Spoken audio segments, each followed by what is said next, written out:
Shalom, selamat pagi Bapak Ibu yang dikasihi Tuhan. Pagi hari ini kita mau masuk lebih dalam lagi untuk memuji dan menyembah Tuhan. Mari kita persiapkan hati, kita naikkan pujian di hadapan Tuhan. Haleluya. Engkau yang lebih tahu Tuhan. Engkau yang lebih tahu cara untuk membuka jalanku. Engkau yang lebih mengerti cara untuk menolong hidupku. Ku percaya Kau Tuhan yang tak pernah gagal menjadikanku lebih dari pemenang. Ku percaya Kau Tuhan yang tak pernah lalai menepati janji-janji-Mu.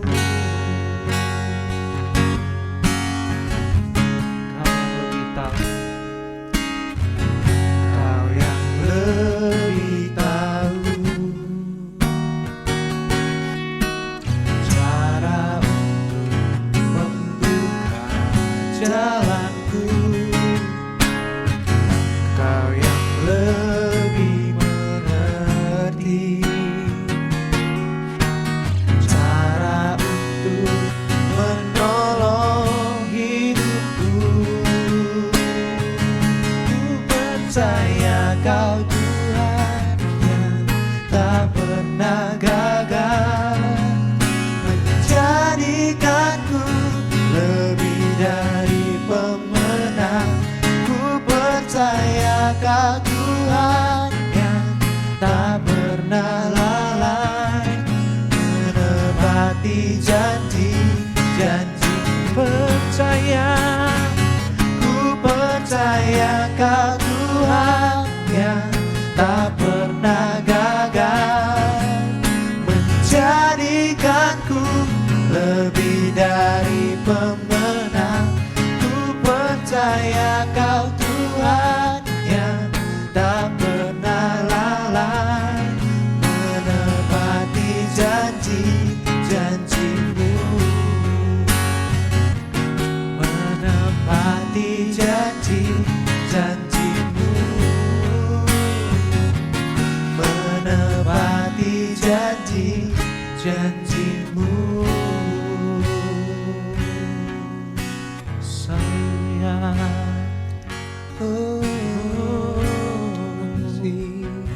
Kami percaya Kau tak pernah gagal. Kami mau selalu bersyukur, mau selalu memuji-Mu, memuliakan nama-Mu. Haleluya. Kau yang jadikan kami lebih dari pemenang. Kami bersyukur. Terima kasih. Terima kasih Tuhan. Shalom. Sebelum kita mendengar firman Tuhan, lebih dulu kita berdoa. Mari kita berdoa. Bapa di dalam sorga, kami bersyukur, berterima kasih di dalam kesempatan yang indah ini kami dapat mendengarkan firman-Mu. Kami rindu ya Bapa, di dalam kami mendengarkan firman-Mu itu, biarlah Roh Kudus-Mu bekerja di dalam hidup kami, dalam hati kami, sehingga firman-Mu itu tinggal di dalam hati kami, dan firman-Mu itu membawa arti di dalam kehidupan kami.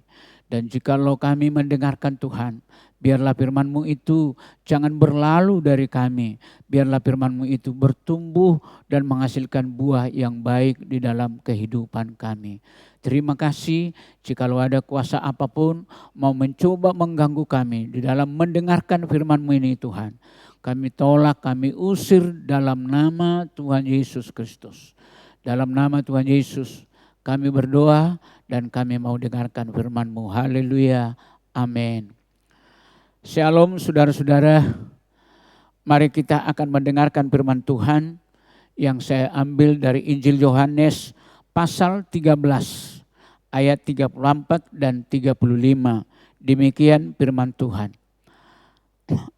Aku memberikan perintah baru kepada kamu, yaitu supaya kamu saling mengasihi seperti aku telah mengasihi kamu, demikian pula kamu harus saling mengasihi. Dengan demikian semua orang akan tahu bahwa kamu adalah murid-muridku, yaitu jikalau kamu saling mengasihi. Saudara yang Tuhan kasihi, adapun tema khotbah yang saya sampaikan kepada kita pada pagi hari ini yaitu mengapa harus saling mengasihi. Di dalam pembacaan firman Tuhan tadi ditekankan kepada kita ialah harus kita saling mengasihi. Dan kalau kita melihat di dalam Galatia pasal 5:22, kasih ini termasuk juga salah satu buah-buah roh. Sehingga tidak perlu kita heran kalau memang termasuk kasih itu buah-buah roh, maka tidak perlu kita heran kalau kita diminta harus saling mengasihi. Mungkin kita semua sudah sangat sering mendengarkan khotbah atau nasihat bahwa orang Kristen itu wajib saling mengasihi.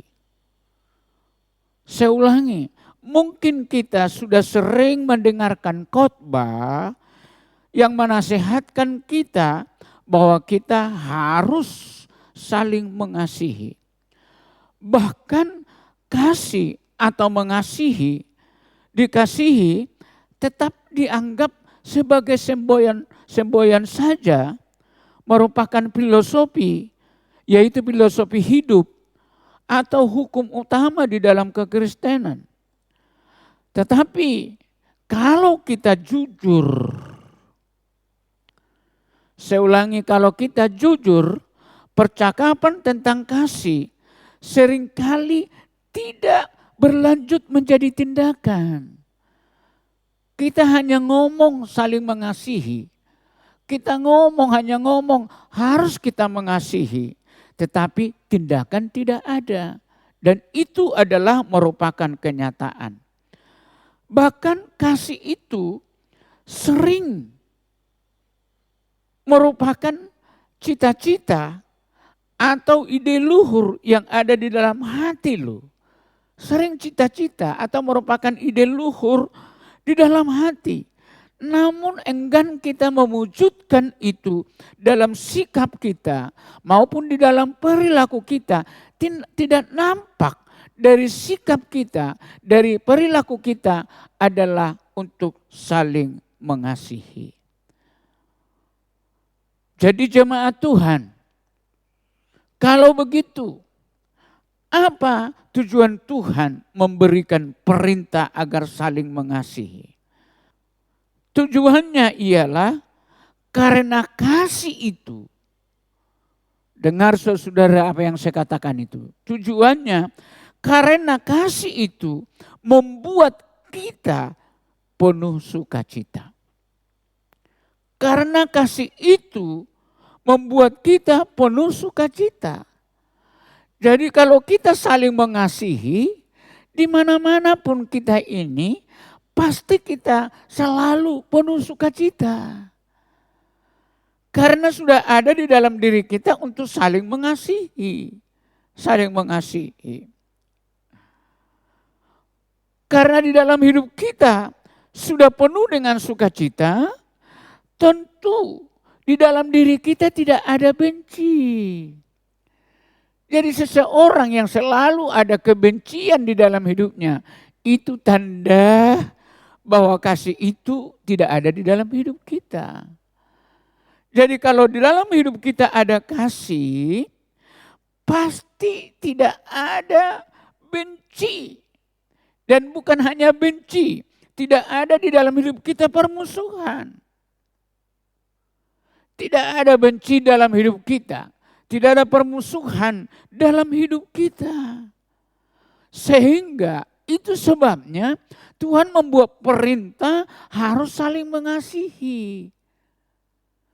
Karena yang bisa saling mengasihi itu pasti hidupnya itu pasti dikatakan di situ seperti yang saya katakan tadi, tidak ada kebencian dalam hidup kita. Dan pasti kita akan berkata kepada seseorang, kepada orang lain, ku kasihi kau dengan kasih Tuhan. Dan orang yang bisa berkata seperti itu adalah orang yang tidak ada kebencian di dalam hidupnya. Tidak ada permusuhan di dalam hidupnya.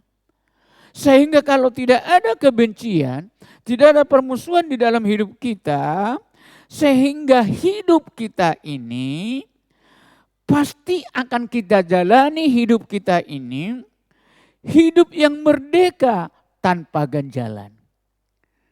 Pasti kita akan jalani hidup kita ini, hidup yang merdeka tanpa ganjalan. Dan kalau ada ini di dalam hidup kita, saling mengasihi ini yang membuat kita selalu, saudara-saudara, menjadi seorang yang penuh dengan sukacita.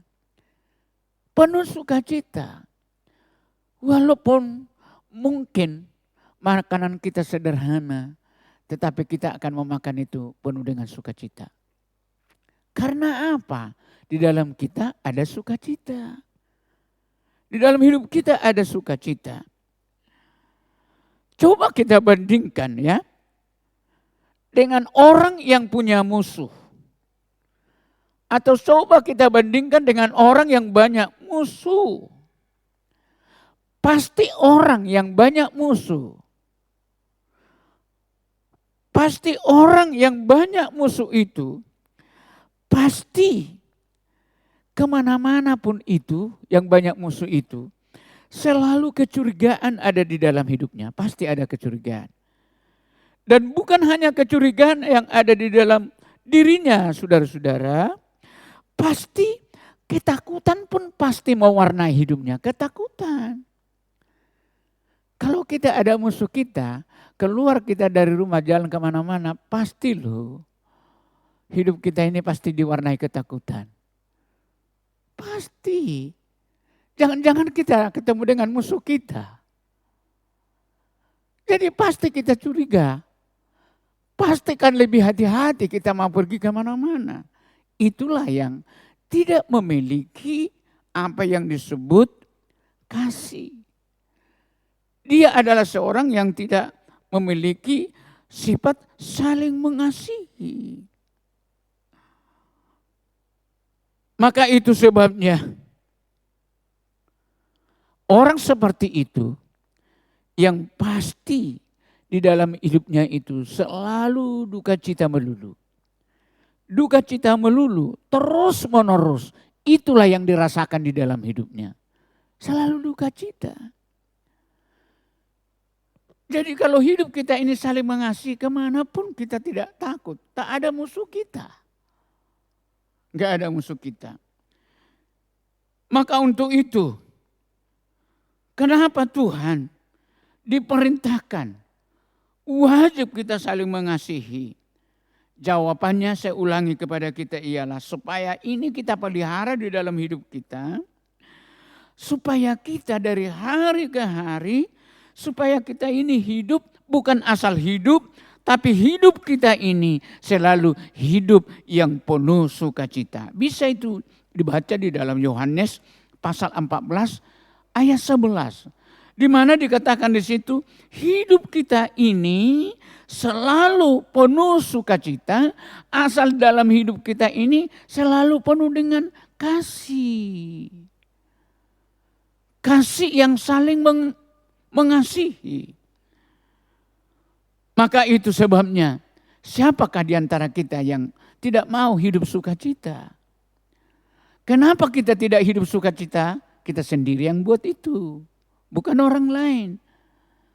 Karena kita tidak mau, apa yang saya katakan tadi ialah, atau tidak tahu kita bahwa membawa hidup kita ini, membuat hidup kita ini penuh sukacita ialah saat kita sudah memiliki kasih itu. Dan kita sudah menunjukkan dalam hidup kita apa yang disebut saling mengasihi.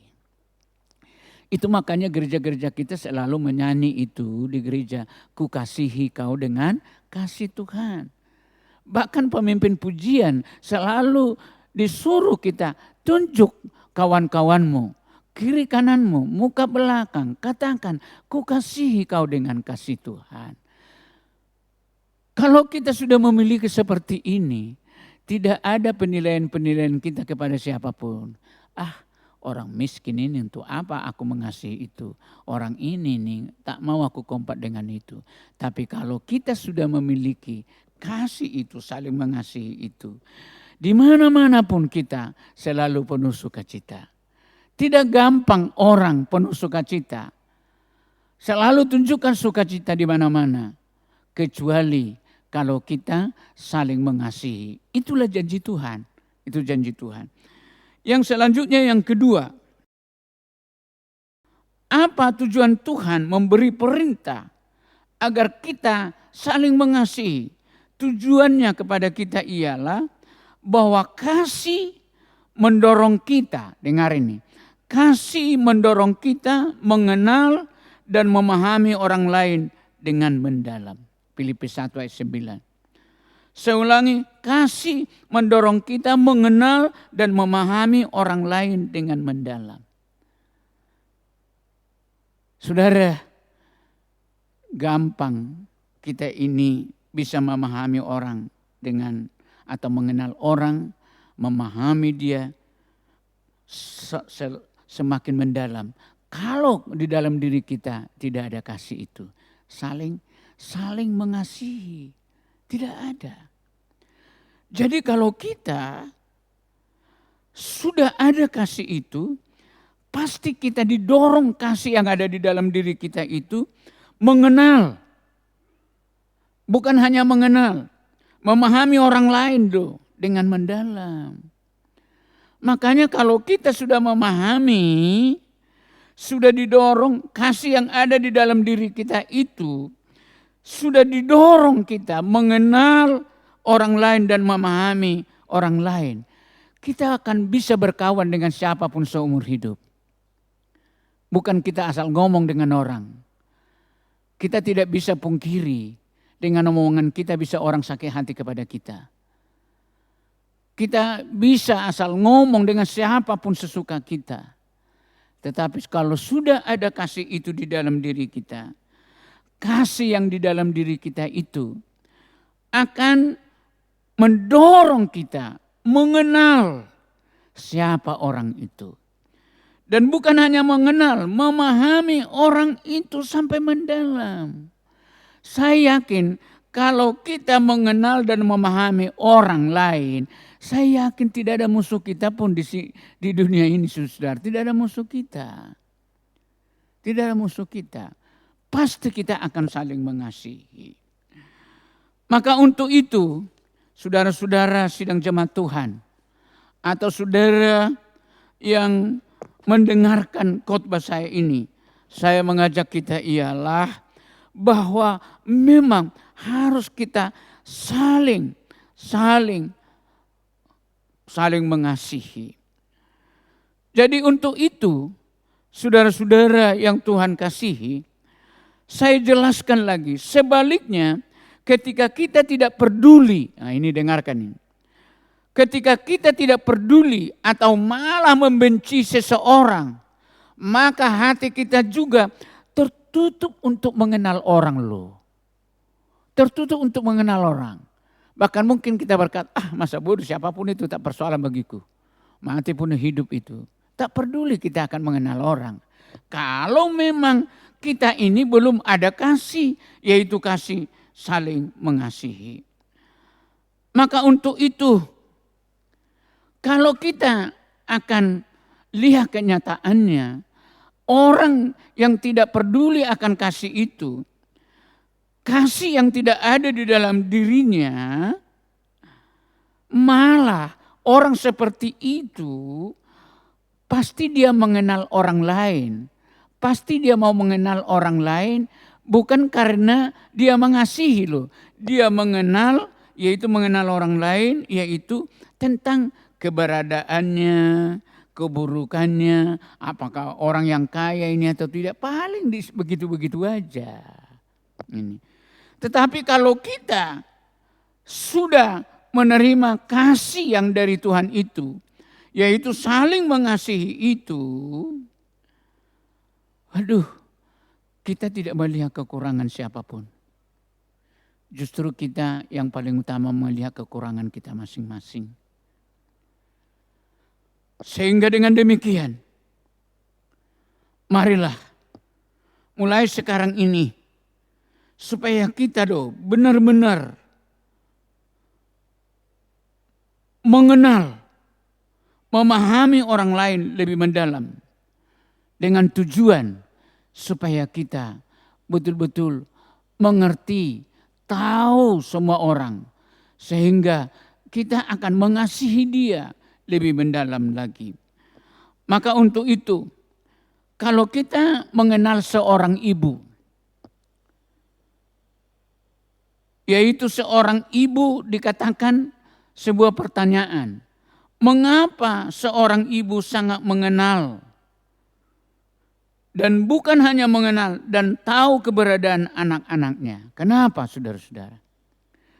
Kenapa seorang ibu sangat mengenal dan tahu keberadaan anak-anaknya? Jawabannya saudara-saudara tidak lain dan tidak bukan karena ibu itu sangat mengasihi anaknya. Ini. Sangat mengasihi. Karena dia sangat mengasihi anaknya, maka dia tahu atau dia mengenal dan tahu keberadaan anaknya. Kalau tidak, enggak mungkin, saudara-saudara, tidak akan mungkin.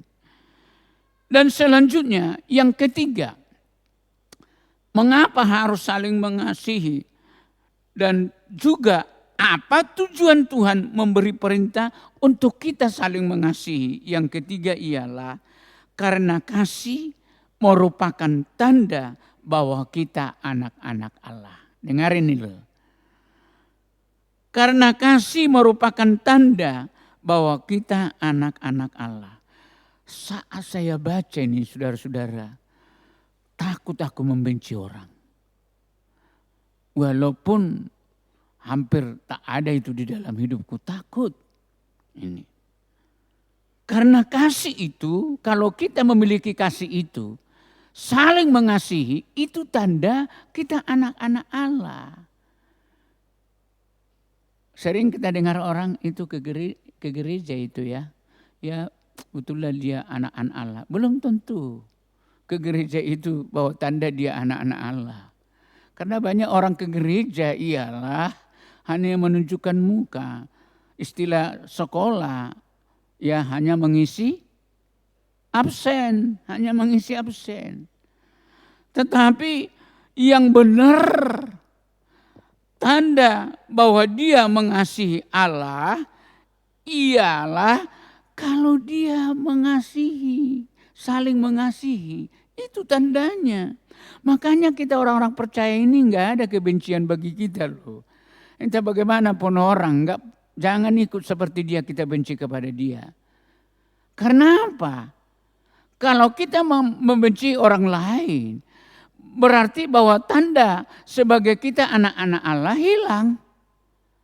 Karena kasih yang ada di dalam kita itulah tanda bahwa kita ini adalah merupakan anak-anak Allah. Di dalam 1 Yohanes 4 ayat 7 dikatakan di sini ialah Bapa kita adalah kasih. Jadi Bapa kita itu yaitu Bapa di sorga adalah kasih. Yesus mengasihi sampai kesudahan kasih. Jadi tidak ada musim-musiman. Kalau Yesus itu adalah mengasihi sampai kesudahan kasih, Yohanes 13 ayat 1, dan kasih adalah merupakan tanda bahwa kita sudah lahir baru. 1 Yohanes 4 ayat 7. Saudara, tidak sulit mengenal orang dia anak Allah. Tidak sulit mengenal orang apakah dia itu mengasihi Allah, tidak sulit. Ini bukan karena dia ke gereja sudah tanda bahwa dia anak Allah, anak-anak Allah. Belum tentu. Tetapi kalau aku memiliki kasih, melakukan saling mengasihi itu, 100% kita sudah menjadi anak-anak Allah. Tidak jaminan bagi kita ialah bahwa dikatakan bahwa kita ini sudah menjadi anak-anak Allah kalau kita sudah beriman dikatakan kepada Allah. Belum tentu.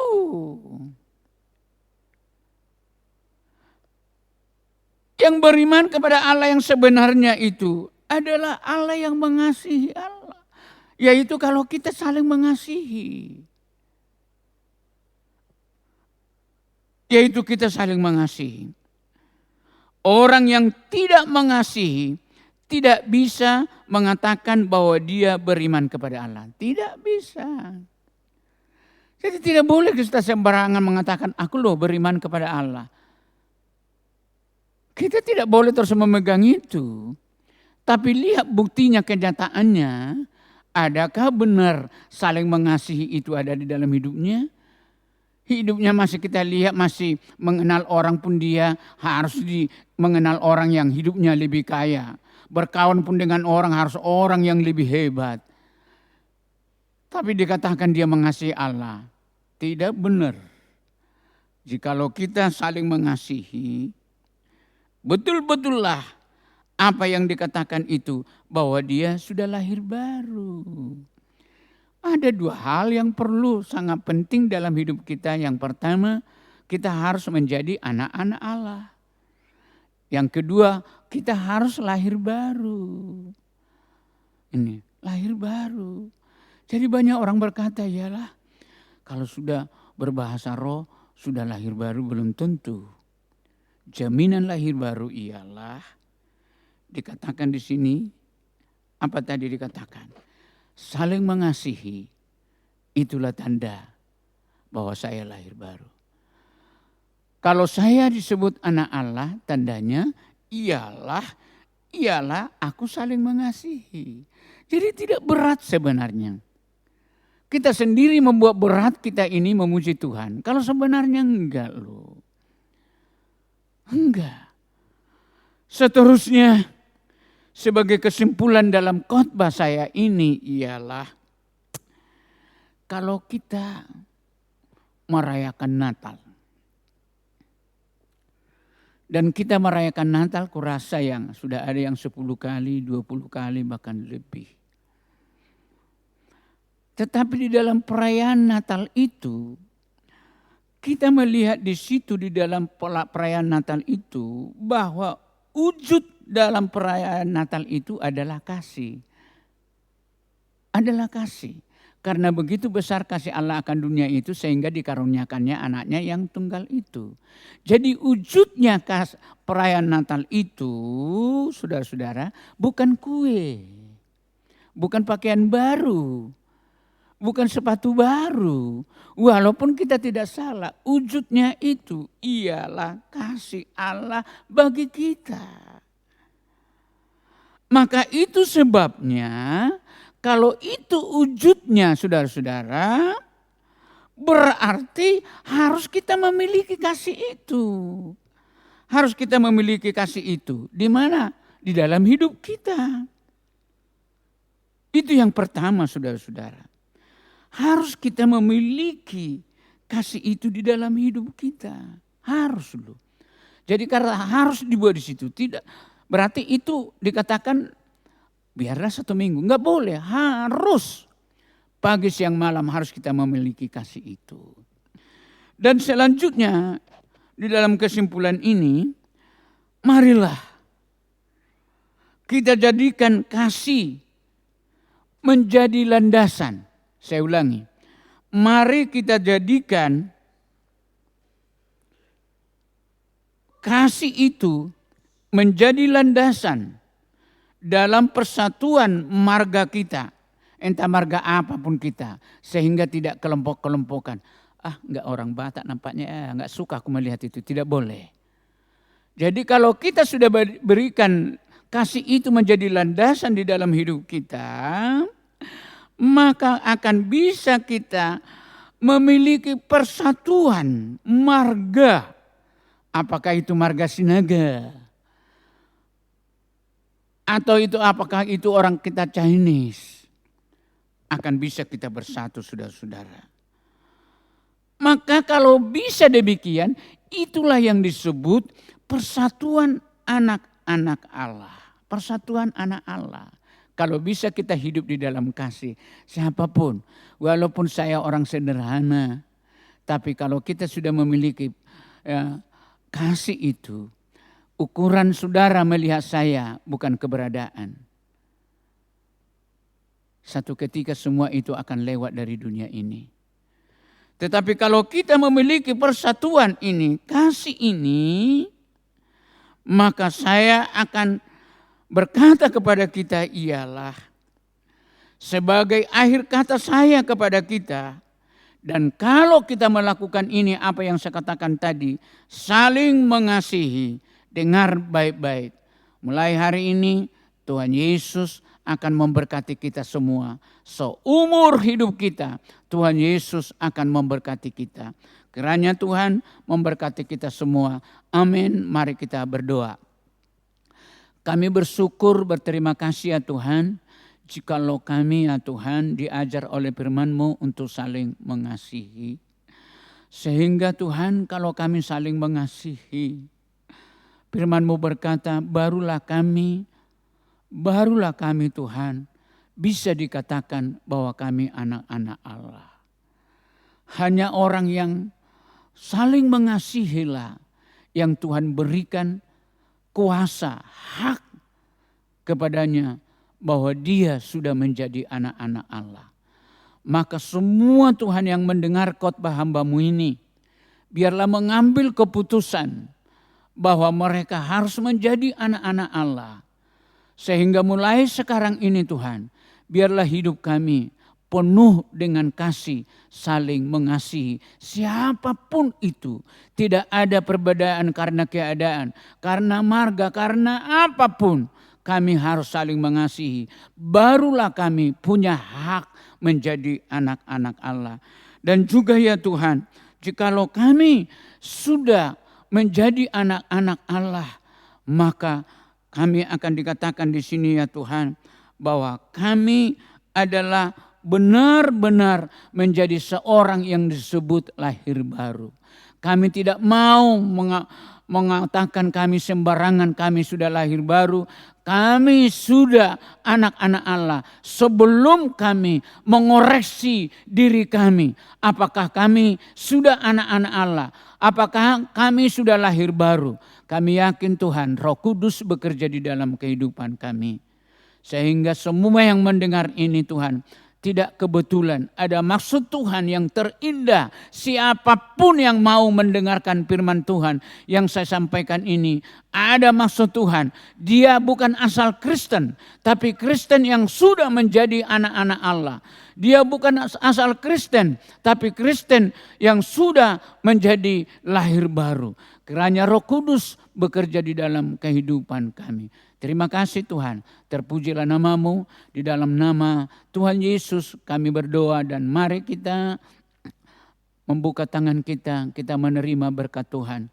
Kiranya kasih karunia Tuhan Yesus Kristus dan kasih Allah Bapa serta persekutuan Roh Kudus menyertai, memberkati kita mulai sekarang sampai selama-lamanya. Haleluya. Amin. Shalom.